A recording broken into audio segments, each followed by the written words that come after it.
First of all, the government has framed this Thank you, move Bhumi. as a crackdown on betting and gaming. But what would you say is the ultimate problem that this potential law is now trying to solve? See, if you look at India as a geography, apart from the state of Goa, where you have casinos on water body, no other states allows casinos also. So online gaming, which was mushrooming over the years, was somewhere or the other going to face this. Uh, Last year, there was also significant GST implemented on money games. Now, what the government has observed over the years is that there have been significant ramp up in the middle class going and playing these online games, especially children and adolescents. And fortune of entire family are wiped off because of that. There have been situations of suicides also in online money games because they have become addictive.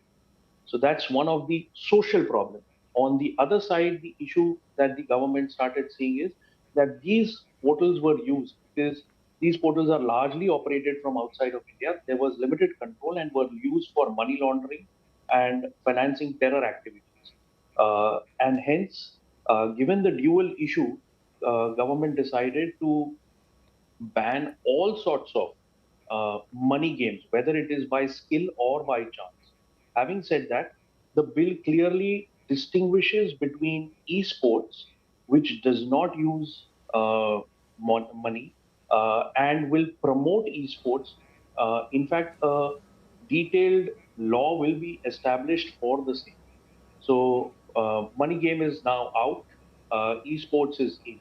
This will definitely impact a significant number of corporates who are there in the money game business as well as their employees. Indeed, Atul, and we've already seen an impact on the market. But walk me through what you think the long-term consequences are going to be for the listed players in this space. We've already seen significant share price declines. Do you think this new bill is going to ultimately spell the end of this sector?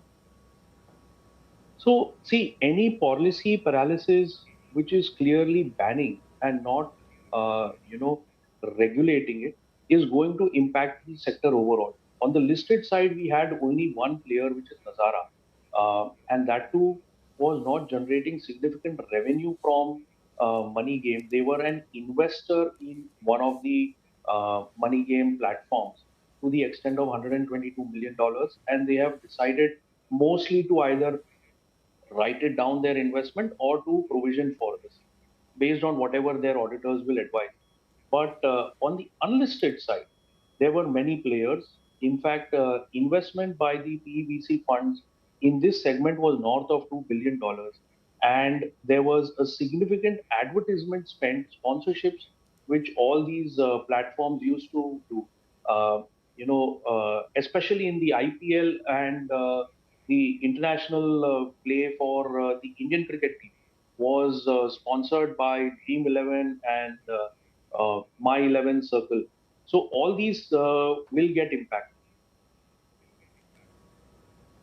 Indeed. And we're not just seeing the impact on businesses operating in this space, in particular, the one listed business that you mentioned, but also within the private equity space and the venture capital space as well. What do you think this is going to mean for deal flow and broader investor activity in this space on the institutional side as well? Are we going to see funds drying up?